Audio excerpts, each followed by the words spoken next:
Hollywood, California, the Lux Radio Theater presents Errol Flynn, Brian Ahern, Jackie Cooper, and C. Aubrey Smith in Lives of a Bengal Lancer.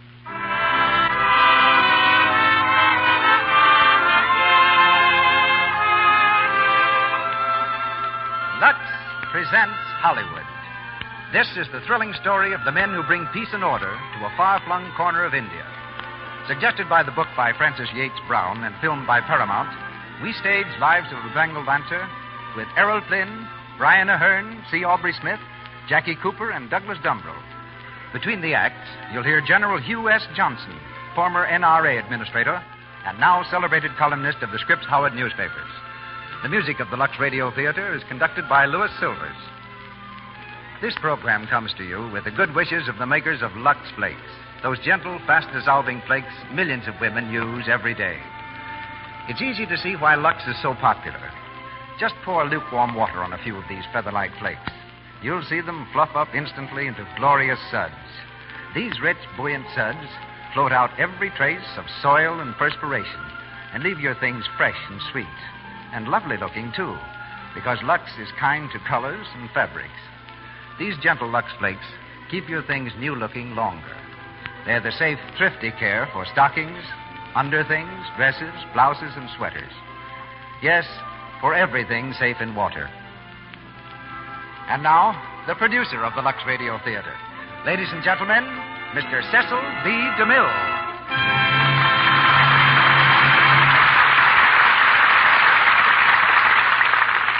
Greetings from Hollywood, ladies and gentlemen. The region of the Khyber Pass in the desolate mountains of northwest India is a land where time stands still. There at this moment, on mounted patrol, are some of the most extraordinary and superb cavalry the world has ever seen, the Bengal Lancers. Commanded by British officers, you'll find in their ranks native Mohammedans, Hindus, and powerful, dignified Sikhs who wear their full black beards held close to their faces in nets, rattle iron bracelets at their wrists, and stick tiny daggers in their turbaned hair. On one side of their saddles hangs a sword, on the other a rifle, while their fingers embrace the primitive but deadly bamboo lance, whose steel head has bred respect for peace and the Union Jack in the haunts of the ferocious Afridi tribesmen. This story is told tonight by four vigorous commentators, Errol Flynn, Brian Ahern, C. Aubrey Smith, and Jackie Cooper. With a background as adventurous as anything in fiction, Errol rides tonight as Lieutenant McGregor of the Bengal Lancers. Brian Ahern, pilot and aviation enthusiast, is seen shortly in the much-talked-of Hal Roach production, Captain Fury. We hear him as Lieutenant Forsyth. Back in 1888, in the gold fields of South Africa, C. Aubrey Smith was pronounced dead of pneumonia. However, he had other ideas on the subject. And now, in his 76th year, is a player with the Hollywood Cricket Club and its president. Commander of the Order of the British Empire, this great character actor is with us tonight as Colonel Stone. And Jackie Cooper, who's been an actor for 11 of his 16 years, is Hollywood's most popular and persistent trap drummer. He comes here from the set of Paramount's What a Life and is heard as Lieutenant Stone. Douglas Dumbrell returns to us as Mohammed Khan. And so we set our sights for India as the Lux Radio Theater presents Lives of a Bengal Lancer.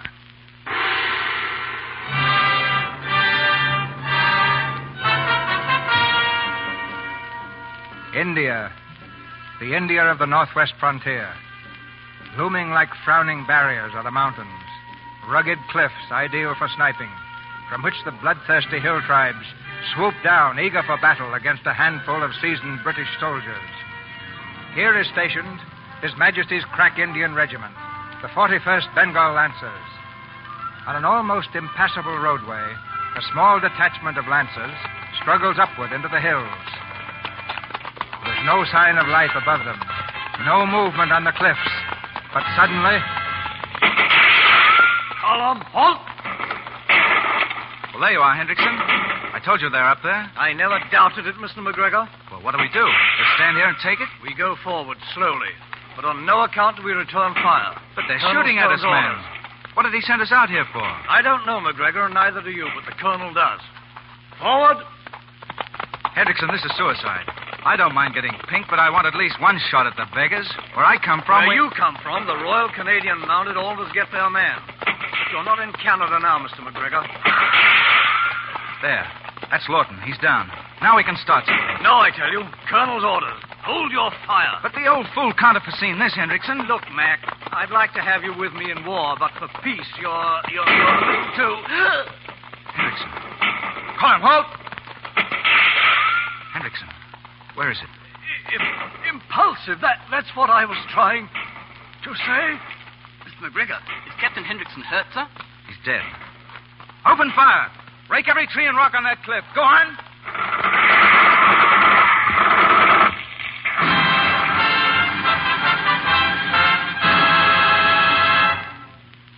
I don't understand it. I gave definite orders to Hendrickson that our detachment was not to return fire. Perhaps there's some explanation, Colonel Stone.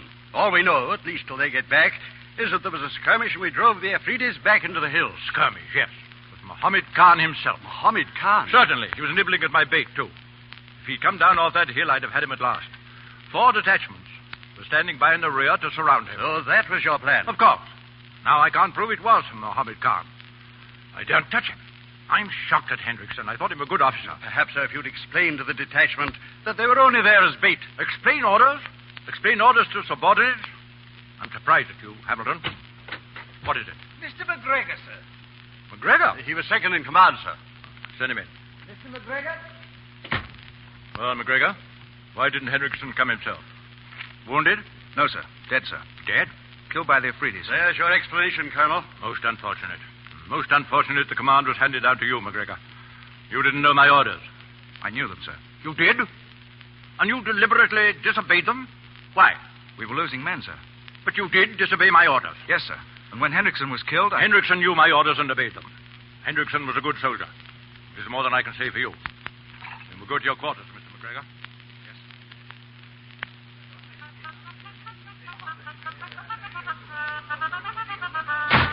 I say, easy on the bungalow, Mac. You're looking very sour, Mr. McGregor. Would you mind turning the other way? You disturb my music. You know, I'm finally getting the hang of this Afghan clarinet. Listen. Oh, will you please lay off that thing, Forsyth?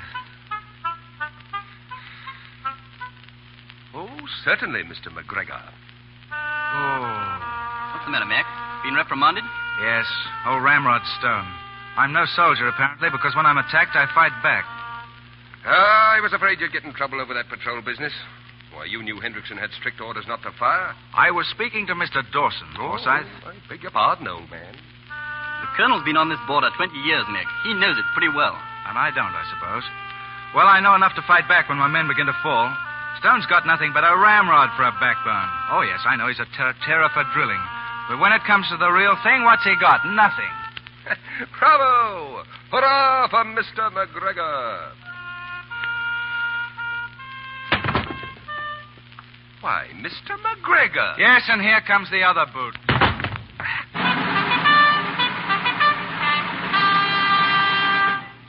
And here are the day's orders all typed, Colonel. Thank you, Major. Routine. What's this, Major? The subaltern replacement for Hendrickson. He arrives tomorrow on the Delhi train. Oh. What are they sending us? Stone, sir, from Sandhurst. From Sandhurst? Yes, sir. Straight to the frontier from military college? I can't even be dry behind the ears. What did you say his name is? Stone, sir. Donald Stone. I see. Huh. You have a brother in the War Office, haven't you, Hamilton? Yes, sir. And who asked you and him to interfere in my personal affairs? Pair of you, maiden aunts. Wangling my son into a cushy berth so his father will make things short for him, eh? Will you forget you're my colonel for a moment, sir? Why not? Huh. You've forgotten it. Look, Tom, in 2 years you'll have to retire. Oh, you feel sorry for me, is that it? Not at all. It's only to keep the name of Stone in the 41st after you've gone. Keep the name in the 41st. Sentimentality. You don't know what you've done, Hamilton. He belongs to his mother, not to me. She took him away from me. Hated the army, everything about it. I haven't seen him since he was a little shaver. But the only decent thing she ever did was to put him through Sandhurst. And now you do this. I've a good mind to refuse him. Hardly fair, Tom, to ship him back without trial. Well, you'll have to measure up to my standards. And at the first sign of favoritism from you or anyone else, there'll be trouble. That's an order, Major Hamilton.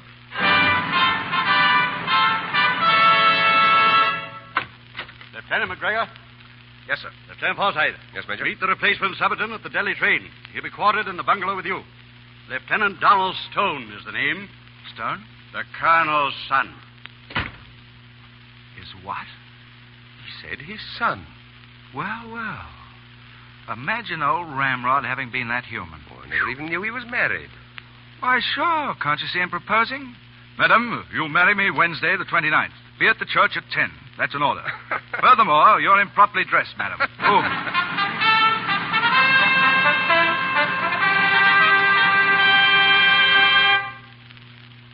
Well, this is the living room. The washroom opens off here, Mr. Stone. Why, I thought you'd be living in shacks. This is positively luxurious. Oh, we tried to be civilized, Mr. Stone. Wait till that heat comes down now. Well, let's have a look at the stables, eh? It's all rather thrilling, don't you think? Thrilling. Oh, I mean, it's like Kipling and all that. Kipling? Kipling? Who's Kipling, Mr. Forsyth? Kipling? Let me see. I don't believe I ever heard of him. Oh, really? Oh, well, you're pulling my leg, of course. Gentlemen, Yes, sir. Yes. it's always been my impression that we salute when passing a superior officer. Sorry, sir, we didn't see you. Who's this? A new subaltern replacement, sir. Colonel Stone, Lieutenant Stone. How do you do, sir? Yes. Mr. Stone, you've come to us direct from military training school, without previous service? Is that correct? Yes, sir. Well, you've a great deal to learn. I trust you'll measure up to our requirements. Good afternoon, gentlemen. Afternoon, sir. Afternoon. Doesn't he ever say more than that to newcomers? Oh, yes. Sometimes he comments on the weather. Oh. You see, the colonel's pretty much of a stickler for red tape. I mean, distance between his men and all that, you know. Oh. Well, then, I'm no exception. I mean, he didn't single me out for anything? No, that's just his manner. He's all right when you know him. Oh. You must excuse me. You know, well, this is the first time I can ever remember ever seeing him. What? Do you mean it? I don't know quite what I expected. Well, you'll know next time. Oh, look. Wait. I nearly forgot something. Now, where did I put that? Oh, here. Take this paper to the colonel, will you, Stone? Regimental headquarters. Did he ask to have me take this to him? I said take it to the colonel. I forgot to give it to him. Yes, sir. Very good, sir. Nice work, Mr. McGregor. Well, what's funny about that? You are. Rough soldier, heart of gold, reconciling father and son after years of separation. Oh, he's all right when you know him. Since when? That paper was a blank, wasn't it? Oh, why don't you shut up? Oh, never mind, Mac. The mother instinct comes out in all of us. I kiss the dear fingers so toil-worn for me. So bless you and keep you, dear Mother McGregor. Come in. Lieutenant Stone, sir. Oh. Well, Lieutenant? For this paper, sir. I was told to bring it to you. Well, let's have it. All the... Where did you get this? Mr. McGregor, sir. He said... Infernal impudence. I beg your pardon, sir? No. Not you. Well, how's your mother? Quite well, sir. Good. She always hated the army, didn't she? Yes, sir. I don't understand how she let you go through Sandhurst. Well, she had to, sir. I kept after her. Oh. You wanted to be a soldier, eh? We've always been soldiers for generations. Still, you're not one yet, you know. Yes, sir. You shouldn't be here, on the front yard. But I am, sir. Yes, and why? Influence, favoritism. But with me, the good of the service, the regiment, comes first. That's what Mother always said about you, sir. Yes, that's what your mother always said. Well, now you're here, don't try to take advantage. I won't, sir. I didn't expect... And you understand, of course, the situation makes any sort of social relationship impossible. Yes, sir. Is that all, sir? That's all, Lieutenant.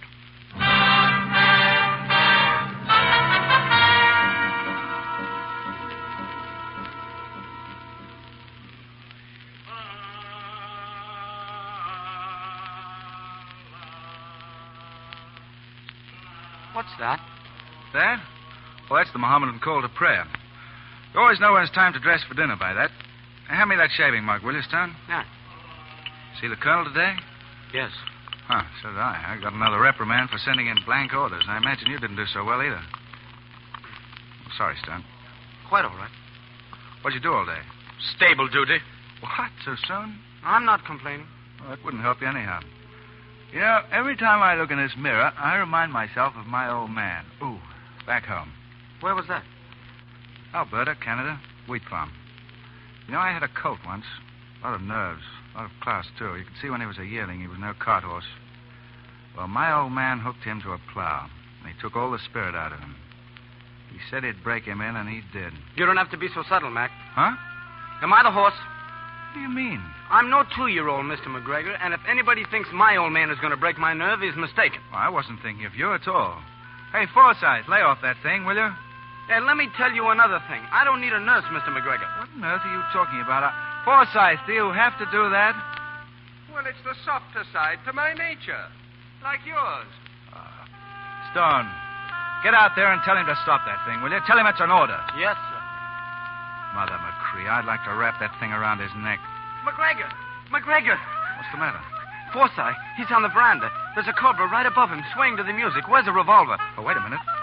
Cobra? Yes, right over his head. Well, never mind. I'll take care of it. He'll be all right as long as he keeps playing. Come on. Oh, Mr. Forsyth. Very pretty.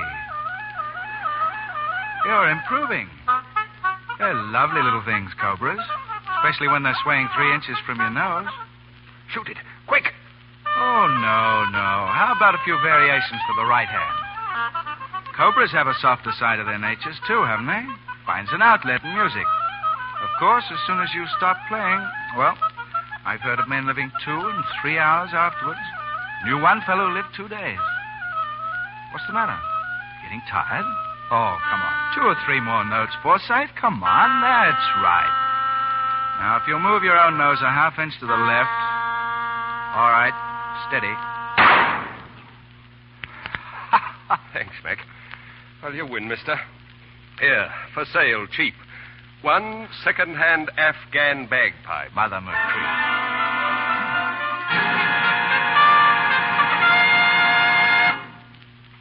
Sent for me, sir? Yes. Take a seat. Mr. McGregor, I assume you're familiar with the roads northeast of Fort Jamrod? Yes, sir. Then listen closely. We suspect there's a coalition of several of the border states being formed against us. We think the ringleader is Muhammad Khan, chief of the Magala. I have a spy in his territory, a Ghazi horse dealer. He's now at Jadput Pass, waiting to get a message through to me. I want you to get in touch with him, and you'll leave at once. Yes, sir. Take 1 subaltern and 10 men. Yes, sir. What subaltern shall I take, sir? Any preferences? Well, Mr. Stone, sir. No. No service experience. Take Forsyth. But Lieutenant Stone hasn't seen any duty yet, sir. If he's ever going to get any experience... Did you hear what I said, Mr. McGregor? You will take Forsyth, not Stone. Is that clear? Yes, sir. Here are your orders. And this time, please, obey them. I will, sir.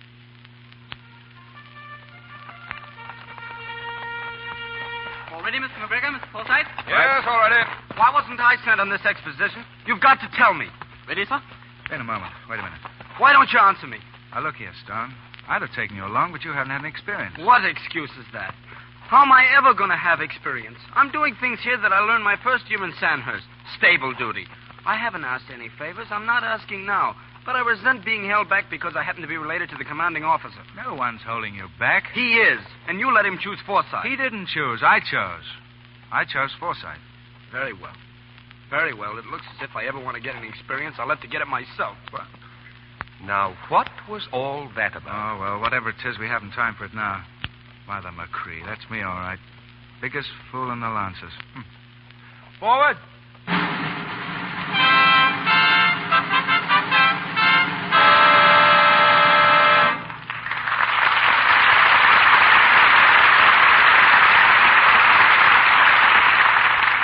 The curtain falls on Act One of Lives of a Bengal Lancer, starring Errol Flynn, Brian Ahern, Jackie Cooper, and C. Aubrey Smith.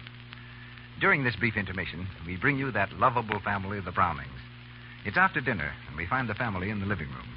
Mother Browning is reading, and the 2 girls, Dot and Midge, are chattering over their homework.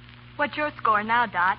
18. What's yours, Midge? Oh, gee, mine's only 9. You've beaten me all hollow. What are you girls talking about? It doesn't sound like homework to me. It's our stocking scores, Mother. Your what? Stocking scores. You see, we're trying to make Midge remember to use Lux Flakes for her stockings. Oh? So we've made up a little game.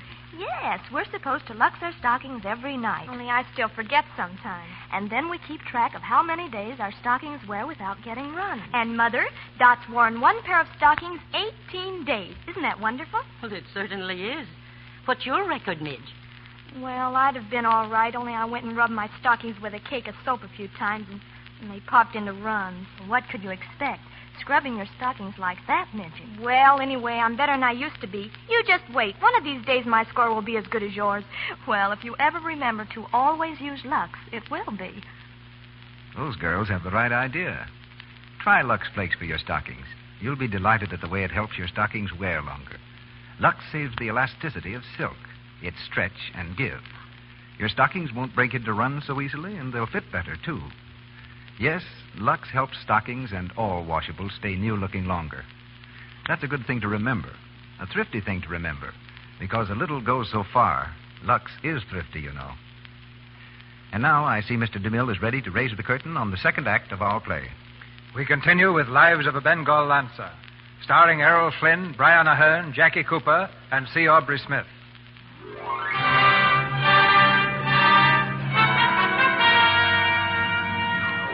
Several days have passed since McGregor and Forsyth left to seek information on the movements of the hill tribes. It's long after midnight, and in the lamplit regimental headquarters, Colonel Stone remains in conference with the Chief of Army Intelligence, Sir Thomas Woodley. Personally, I feel the Emir of Bhopal is only a tool in the hands of Muhammad Khan. Definitely, General. I've known the Emir of Bhopal 20 years, and I don't believe he'd join this war against us. Why, every year or so I take the regiment of Bhopal for the hunting. That means hunting wild pigs in this section. Why not drop in on him as usual this year? If our information is correct, Muhammad Khan will be there. Nothing would please me more. Mr. McGregor has just returned, sir. Good. Ask him to come in. This is the man I sent to reconnoiter. McGregor? Well, McGregor? All safe? All safe, sir. Good. And you saw our man? Yes, sir. He says the Afghan chief is rounding up the border tribes against us. Muhammad Khan has agreed to furnish 2 million rounds of ammunition. 2 million rounds? And did our man learn where Muhammad Khan hopes to get it? Yes, sir. By capturing our year's supply train, sir. Good work. Thank you, McGregor. May I speak, sir? Well? Why can't we slip out of here? Strike first. Wipe out Muhammad Khan before he attacks us. Are you suggesting I begin hostilities before consulting Army Intelligence headquarters? Army Intelligence? They're a bunch of old ladies, sir. They won't give us action. They'll send us to the Emir of Bhopal's for parade or pig sticking. An excellent suggestion. What? Sir Thomas, may I present Lieutenant McGregor? McGregor, this is Major General Sir Thomas Woodley, Chief of Army Intelligence. Oh, yes, sir. How do you do? Very well, thank you. Colonel Stone, your regiment leaves at dawn to hunt wild pigs on the estate of the Emir of Bhopal. Do you hear that, McGregor? Yes, sir. Then let it be a lesson in diplomacy. Now get yourself a few hours' sleep. We leave at 5.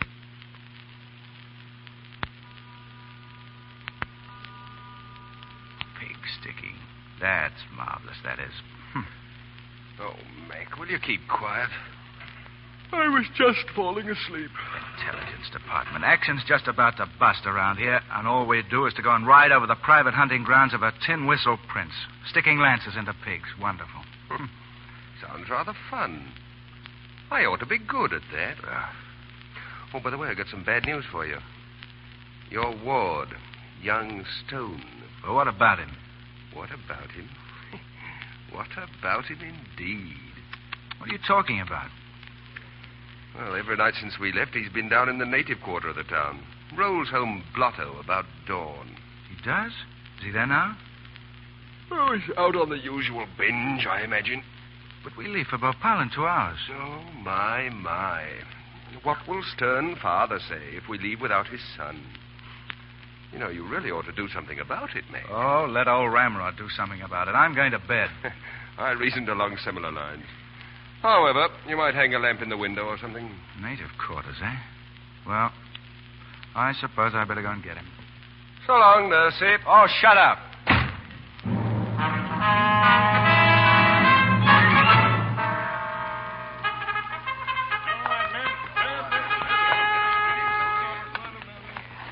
Mr. Forsyth?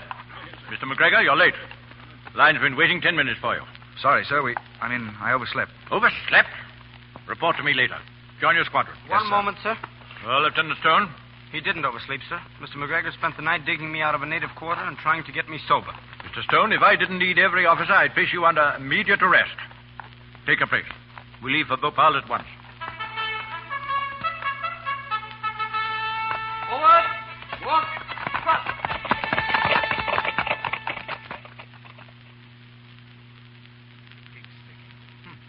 So that's what all this fuss is for, eh? Big reception, fancy speeches. All Bhopal will turn out in the morning for what? Well, I believe you said for pig sticking. Yeah, shut up. If you don't mind, Mac, I rather like it here. It's like something out of Arabian Nights. I say, look, on that bench by the fountain, that girl. Oh, well, Mr. McGregor. Oh, definitely. She is beautiful, isn't she? I wonder who she is. That, my friend, is what I'm just going to find out. You? Well, I saw her first, didn't I? Now, Mac, you know you're lying. I saw her. no, wait a minute. really, Toss you it, know I Mac. saw Toss it her for it. first. Loser, keep clear. But I say, really, gentlemen. Hey, look out. Here comes the colonel and that chief of the Oxford Brogue. Pull in your stomachs, gentlemen.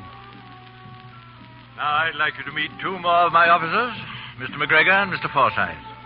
This gentleman is our friend and neighbor across the border from our station, Mohammed Khan. Mohammed? Oh, honored, Khan Sahib. Khan Sahib. A very great pleasure, gentlemen. And now, Khan Sahib, if you'll grant me a few moments' private conversation, there are a few things I'd like to discuss. Well, I'll bet Mohammed Khan. The enemy himself. And I thought we came here for pig sticking. Mr. Forsyth, let me give you some advice. Never make fun of Army intelligence. Thank you, Mr. McGregor. And now, I believe we had some unfinished business. Oh, yes. The little slow-eyed number on the bench. Right, heads or tails? Don't bother, Mac. Look over there. Your ward has beat us to it. Well, can you beat that? Well, I suppose we'll have to rescue him again, Forsyth. Just what I was thinking. Come along, old man.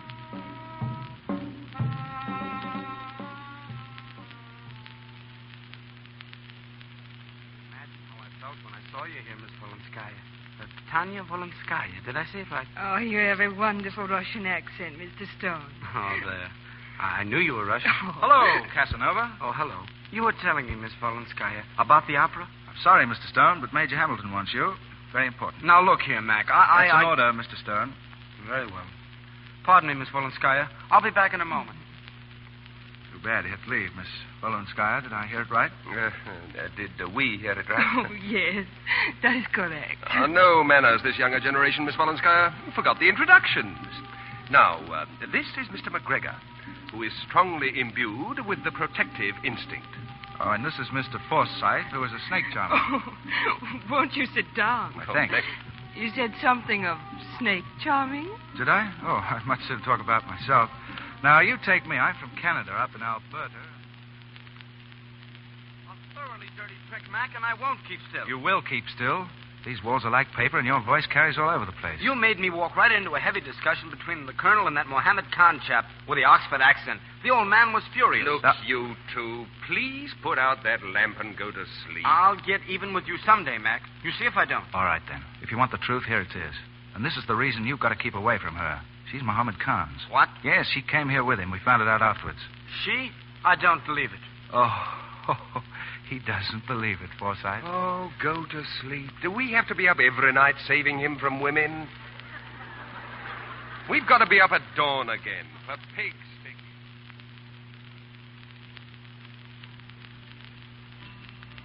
Pasting your tent will not settle your problems, Mohammed Khan. Perhaps not, Tanya, but it will help assuage my anger. Is the great Mohammed Khan angry at the unexpected? You don't understand. I laid a trap for this wise old fox of a British colonel to fall into. I wished him to attack the border while I remain peacefully here. His being here ruins my plans to seize the 2 million rounds of ammunition I pledged myself to furnish. You would like to have the old fox attack the border? What else have I been saying? Have you ever taken a cub from a tigress? Is this a time for riddles? What do you mean? The wise old fox has brought with him his cub. He paid you marked attention this evening. Yes, the cub likes me. Now, if that cub were captured, taken wherever you want the old one to follow? My dear Tanya, forgive me. I'm continually surprised to discover intelligence in a woman of such great beauty. Perhaps we have not lost yet, my Tanya. If you could send him a message secretly tonight. At once, Mohammed Khan.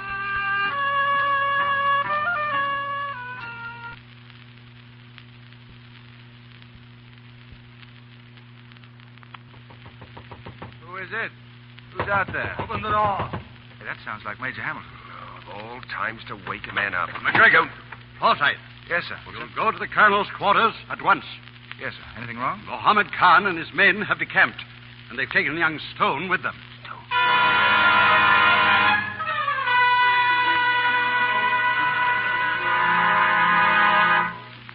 But, Colonel, if he's gone back to the border, we can be at Magala as soon as he can. This regiment can ride, sir. I'm quite aware my regiment can ride, but it's not going to ride. Mohammed Khan kidnapped my son to goad me into pursuing him, to draw the Lancers out of position. He's mistaken his man. The regiment stays right here, obedient to the intelligence department. Then let me go, sir. I could take a small detachment. Thank you, Mr. McGregor, but I'll allow no officer to risk his life when another's own disobedience and folly caused his trouble. Colonel Stone, you've been on the border a long time, I know.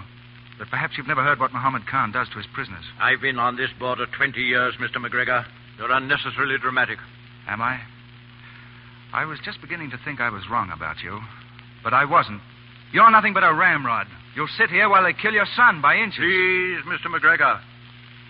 Pending charges of insubordination, consider yourself under arrest. Mr. Forsyth? Yes, sir. You'll be responsible for the prisoner. Yes, sir. Come along, McGregor. Colonel Stone, That will do. Yes, sir. Major Hamilton? Yes, Colonel. You'll see that everything goes on as usual. We must show no alarm. Yes, sir. It's strange, Major.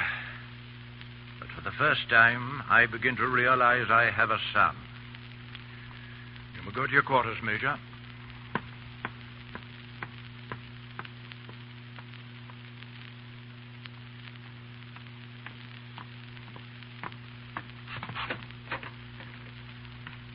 Well, you spoke your mind. If there's any virtue in that. Regiment. Duty. You're improperly dressed. The old stuffed shirt. Why, I could... Ah, look here, man. Get some sense. You imagine it was easy for him to do this? Well, why not? He'd do the same to any of us. Well, you're wrong. I watched his face. He was as white as a sheet. Well, isn't that nice? That's being a man and a soldier, I suppose. Well, if it is, I don't want any part of it. Look, Mac. Did it ever occur to you to wonder why a handful of men have managed to order the lives of 300 million people out here in India? It's because he's here. And a few more like him. Men who put their jobs ahead of everything. Neither death nor love can move them from it. And when his breed dies out, well, that's the end, dear Mac. Huh. You're on his side, are you? Well, I'm not. He can sit over there and hug his duty all he wants to, but I'm going to do something. I'm going after that kid. Oh, really, Mr. McGregor? You place me in a most unfortunate position. Now, listen, Forsyth. I don't want any trouble from you. Maybe you never heard what Mohammed Khan does to his prisoners, Mr. McGregor. I'm going to go in native costume. I'll get by all right. But I'm going. Oh, very well.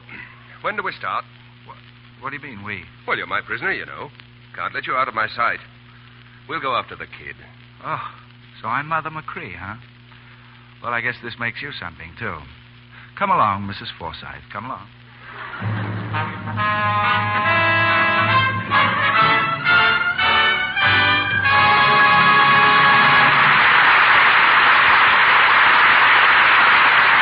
We pause for station identification. This is the Columbia Broadcasting System.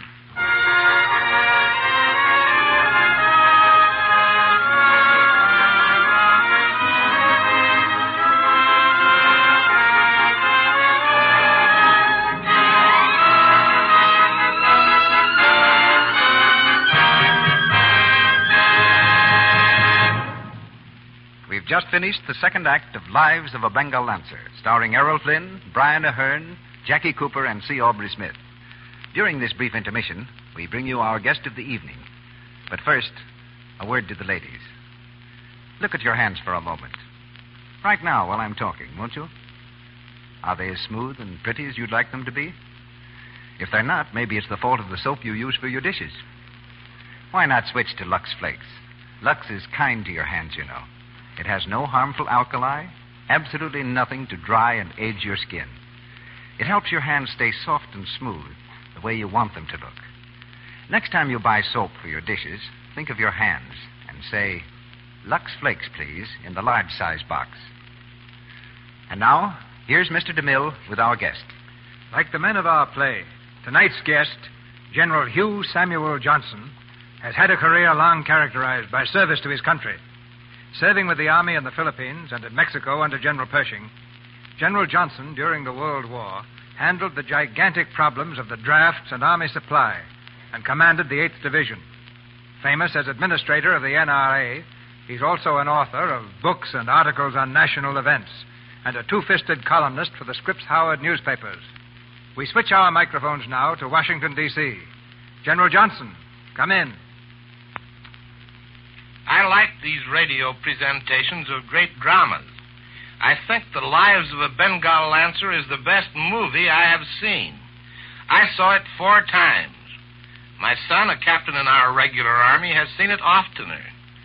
Most of our soldiers saw it. I never heard any who did not feel about it as I do. My brother-in-law served for years in the Indian Army.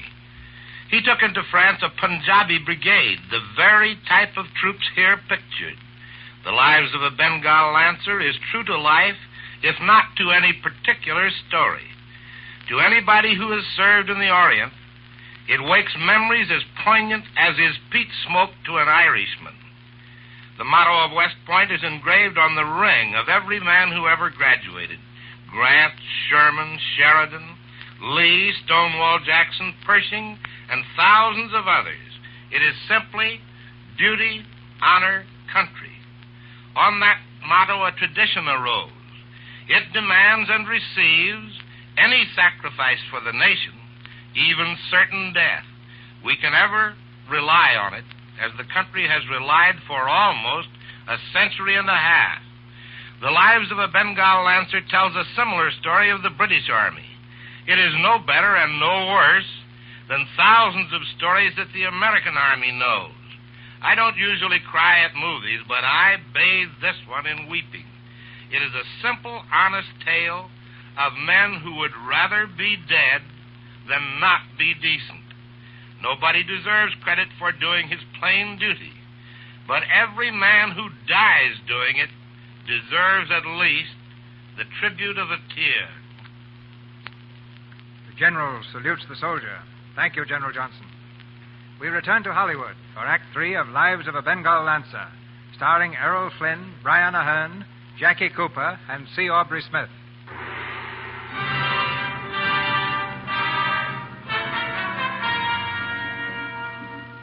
In a fortified valley, nestled among the forbidding Afghan mountains, lies Mogala, stronghold of Muhammad Khan.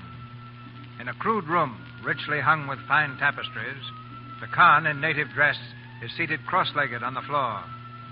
He smiles as he's told of the capture of 2 British officers. And one of them played most atrociously upon a Pashto reed pipe. When we arrested them as impostors, he dropped the pretense of being deaf and dumb and claimed he played the pure music of Arabia. These English. What bravery to cross our mountains in such a fashion, disguised as our own people. I believe I shall have dinner in the Great Hall tonight, Hassan.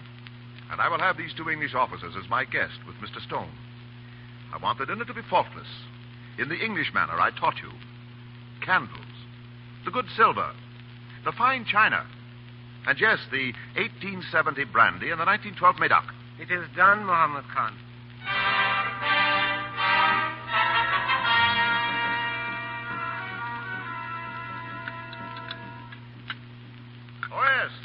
I've seen some excellent cricket in my day, Mr. Forsyth. I was Oxford 1910, you know. Oh, really?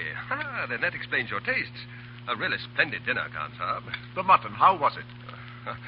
Well, now you make my position very difficult. Pride of country, you know. English mutton is acknowledged the finest. More brandy, Mr. Stone? No, thank you. Oh, but you've scarcely eaten a thing. Come, Mr. Stone, a soldier should never refuse to eat, drink, or make love. My sentiments exactly, Khan Saab. Eat, drink, and be merry. For tomorrow... For tomorrow we die.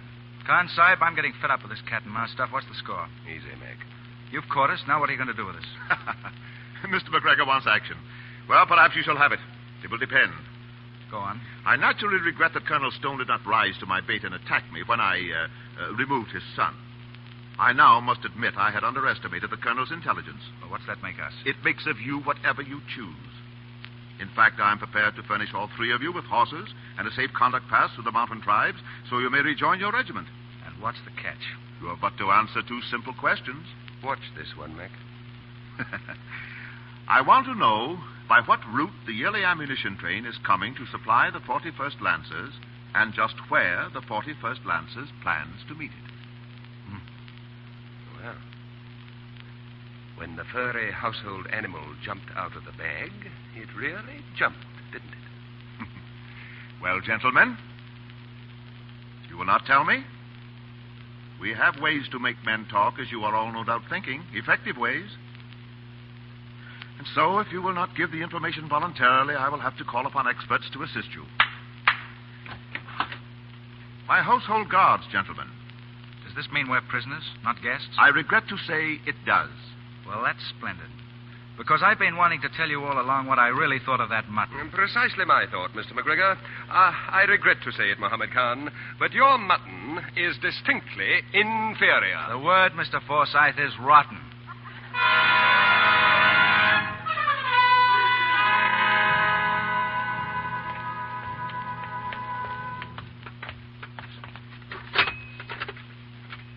Now, this, gentlemen, as you may have guessed, is the room where we obtain much of our most desirable information. Good God. Steady, pull yourself together, Stone. Oh, really, sirs, must I proceed to such unpleasant and absurd extremes as torture? Well, now these are the beginning. They look like mere strips of thin bamboo.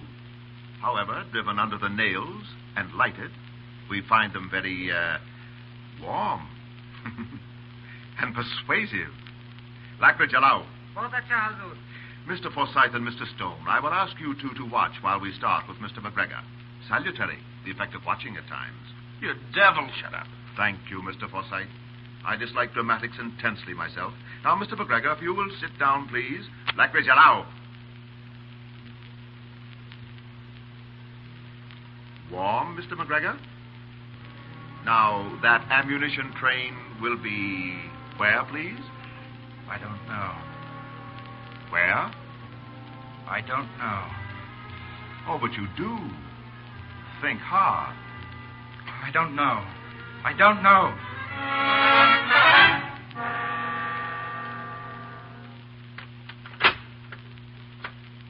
That you, Forsyth?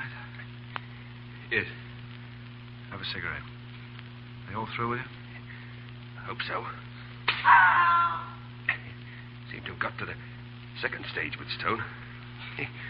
Thought they'd busted the whip on me.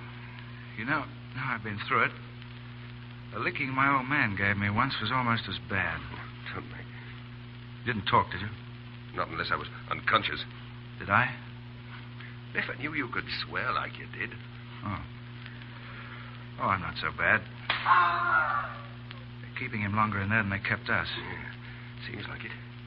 Hope he's had a licking from his old man. Well, not him. Don't you remember? Oh, yeah, that's right. Oh, well, that's a new experience for him.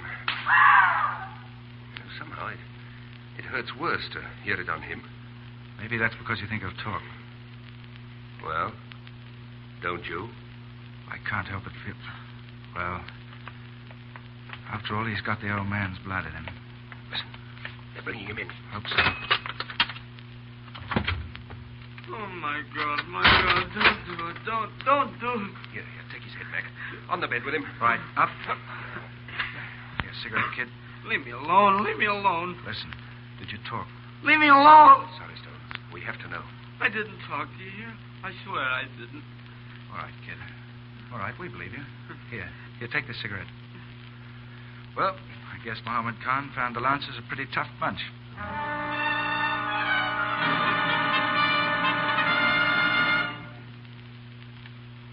Say, maybe one of you fellas can tell me, when do whiskers stop itching and get to be a beard? Now, that is really a problem for the philosophers, Mr. McGregor. Now, take my own beard. I would say that in another week I shall be about eligible for the French Academy. Oh, don't you fellas ever talk like human beings? When you're in jail, Mr. Stone, you cease to be a human being. Oh, listen. Listen, what's that noise? Take a look from the window. Right. It's another caravan, probably. Well, what's the matter? Stone? What? Didn't you tell us that they didn't make you talk? I told you I didn't talk. I gave you my word, didn't I? What you see out there? It's another caravan, all right. They're loaded with ammunition boxes. Hundreds of them. And all bearing our seal. Our ammunition? 2 million rounds. Captured by Muhammad Khan to be turned back against British soldiers. You hear that, Stone? That's what you've done. Oh, don't. I couldn't help it. No wonder they didn't take us back into that torture chamber. They didn't have to. Because you told them.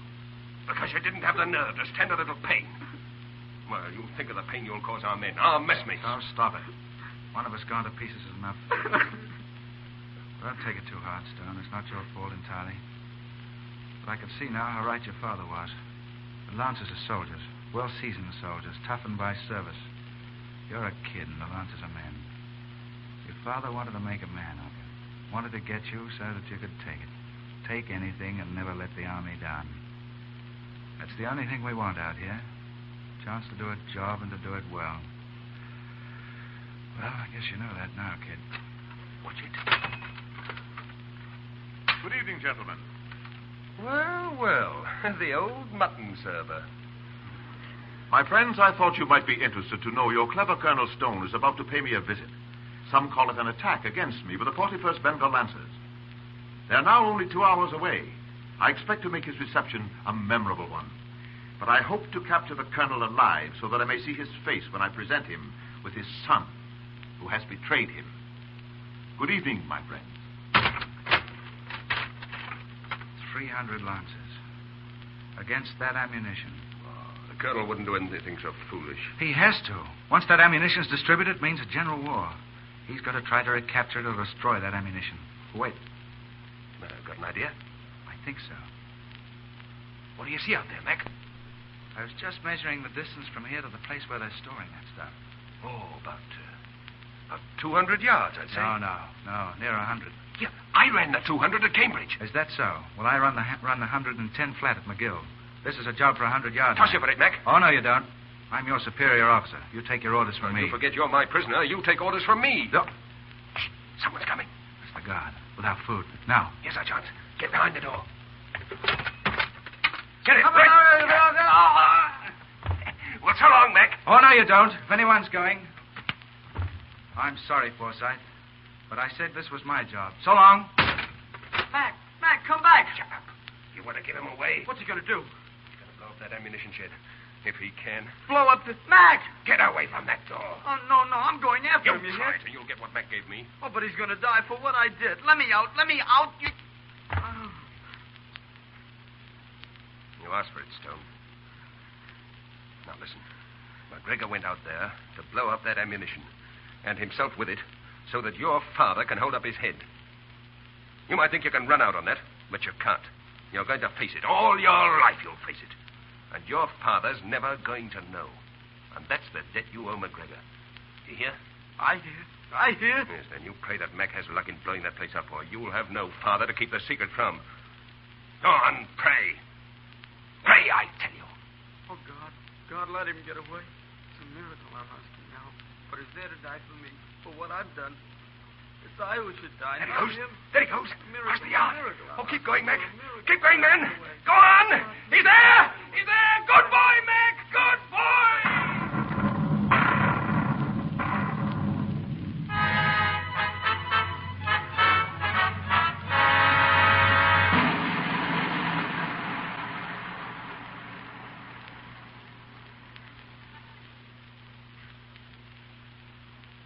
And by the command of His Majesty the King Emperor, and in the presence of this regiment, I confer upon you, Lieutenant Forsyth, the Distinguished Service Order.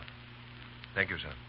Second Lieutenant Donald Stone, 41st Bengal Lancers, for conspicuous gallantry in action. During the recent siege of Mangala, he broke from the cell in which he was imprisoned and attacked the enemy from within, killing their leader, Muhammad Khan, and thus demoralizing hostile forces when the success of our arms is in the balance. Lieutenant Donald Stone, by command of His Majesty the King Emperor, and in the sight of this regiment, I confer upon you the Distinguished Service Order. My boy. Thank you, sir. Captain Alan McGregor, 41st Bengal Lancers, deceased. At the sacrifice of his life, he destroyed enemy ammunition supplies, contributing thereby to the success of our arms in action before the siege of Magala. His Majesty the King Emperor has been most graciously pleased to confer posthumously the Victoria Cross upon the late Captain Alan McGregor.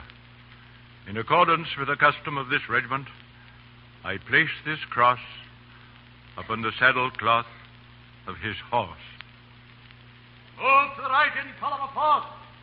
Form force. Right turn. To the left. Quick march.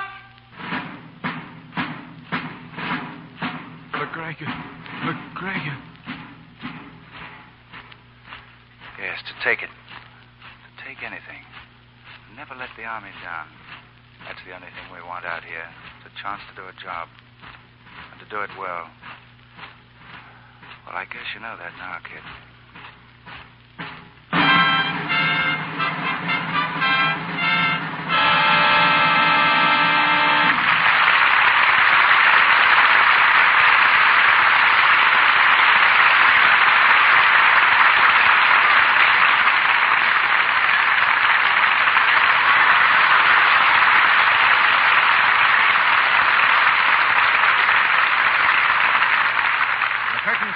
On the last act of Lives of a Bengal Lancer, starring Errol Flynn, Brian Ahern, Jackie Cooper, and C. Aubrey Smith. In a moment, our stars return for their bow. But first, I wonder if you can guess how many teaspoons of flakes one large-sized box of Lux holds. I'll wager you won't come anywhere near the right figure. Well, measured out spoonful for spoonful, there are nearly 400 rounded teaspoons of flakes in one large-sized box. Nearly 400 teaspoonfuls. Think of that. And just a few flakes make such wonderful suds. Gentle but effective. One box of Lux will do many, many things for you. And that's a good thing to remember while you're thinking of spring house cleaning.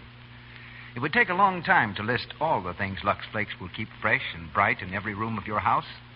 But just to give you an idea, in the bedroom... The blankets and bedspreads, pillows and slip covers. In the living room... Rugs and upholstery, lampshades, piano keys, curtains. The kitchen... Glassware and dishes, of course. The refrigerator, furniture, and linoleum. And the woodwork all over the house. Why, if you don't know how much Lux Flakes can do for you, you'll want to get acquainted with them now. You'll be amazed how much easier Lux makes your housework and how inexpensive it is. A little goes so far. Lux is thrifty, you know. So get the generous large-size box tomorrow and use it for everything safe in water alone. And remember, while you work with gentle Lux Flakes, you'll be saving your hands. And that's mighty important to any woman. Mr. DeMille. In Messrs. Flynn, Ahern, Cooper, and Smith, we have respectively a famous sailor, an airplane pilot, a trap drummer, and a cricket player, which leaves the field open for any topic that may pop into their distinguished heads. By right of seniority, Mr. Smith, you take the lead. Very well, then. I'll begin by suggesting that Brian and Errol report a little more consistently for cricket practice. Do they play that sissy game? Sissy game? Young man, just you come round to Griffith Park some Sunday afternoon and observe. You'll be playing a different tune on that drum of yours. Sissy game? Got any ducats? You don't need tickets, Jackie. Few people seem to know it, but they can witness a fine exhibition of cricket and some of Hollywood's greatest stars playing it for no charge at all by just coming around to the public park. And incidentally, enjoying a nice cup of tea on the house. Perhaps that's it, Brian. Maybe you and Errol don't like the brand of tea we've been serving after the game. Oh, I'm awfully sorry, Mr. Smith. Rough games like cricket are all right for you youngsters, but we're getting on, you know. All the playing Errol and I have been doing lately has been on the sound stages. But what about that trip you just made to Dodge City, Kansas, Mr. Flynn, for your new picture? Ah, yes, Errol. I hear you had a wonderful time there. Hope I get a trip to Mexico for the premiere of Juarez. Wait till you hear the rootin', tootin', and shootin' when Mr. DeMille opens Union Pacific in Omaha a couple of weeks from now. Kind words, Errol. But you gave us something to shoot at in your Kansas expedition. Well, sir, I can honestly say I was never so impressed in all my life. Actors, newspapers, photographers, all of us traveled to Dodge City. That's a town of about 10,000 people, but when we got there, we found an additional 90,000 visitors. Well, I've been in this country over 4 years now, but I never really saw America until that trip. I mean the real America, the people who go to see the pictures we make. I've never seen such hospitality or real down-to-earth courtesy as we saw on that trip. And here's one very important discovery for me. After making it, a broadcast like this has taken on an entirely new meaning. I used to just talk into this little black microphone here and hope for the best, but now I feel that I know the people we're playing to. And knowing them, I can't help feeling that I know the finest people in the world. Good night. And so say all of us. Good night, and thank you, C.B. Good night. Good night, Mr. DeMille. Good night, Lancer. Report here for duty soon again. Don't miss the news that Mr. DeMille brings you shortly about the stars and play coming next Monday. Tonight's cast included Ian McLaren as Major Hamilton, C. Montague Shaw as Sir Thomas Woodley, Nancy Leach as Tanya, Lal Chandmera as Vizier, Eric Snowden as Captain Hendrickson, and Ian Purvis as Mr. Dawson. Errol Flynn appeared through courtesy of Warner Brothers. Brian Ahern's new Warner picture is Juarez. C. Aubrey Smith is seen in the RKO film Five Came Back, and Douglas Dumbrill in Captain Fury. Louis Silvers is from 20th Century Fox Studio, where he's directing music for the return of the Cisco Kid. Be sure to listen to the new Lux daytime radio program, The Life and Love of Dr. Susan, the story of a young and attractive woman doctor struggling to make life worthwhile for herself and her 2 small children. You can hear it over most of these stations in the United States every afternoon, Monday through Friday, at 2:15 Eastern Time, 1:15 Central Time, 3:15 Mountain Time, and 2:15 Pacific Time. This new daytime program, The Life and Love of Dr. Susan, comes to you in addition to the Lux Radio Theater.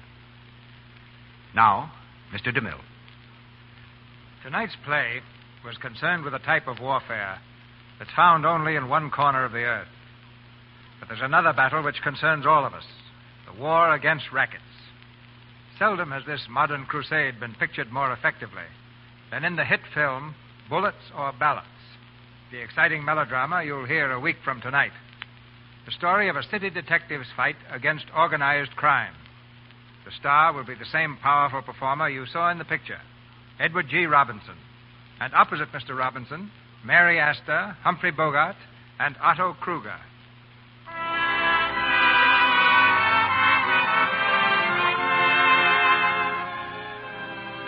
Our sponsors, the makers of Lux Flakes, join me in inviting you to be with us again next Monday night when the Lux Radio Theater presents Edward G. Robinson in Bullets or Ballots with Mary Astor, Humphrey Bogart, and Otto Kruger.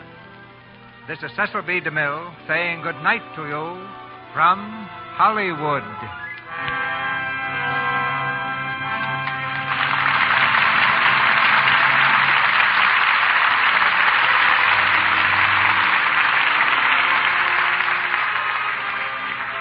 Our Lux Radio Theater presentation of Lives of a Bengal Lancer has come to you with the good wishes of the makers of Lux Flakes, the gentle, thrifty flakes known to women the world over.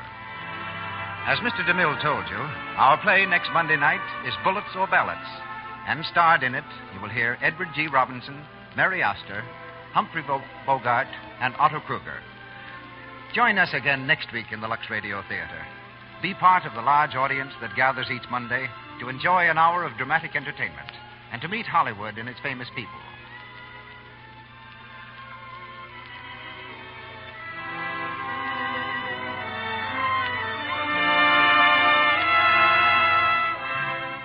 Your announcer has been Melville Ruick, and this is the Columbia Broadcasting System.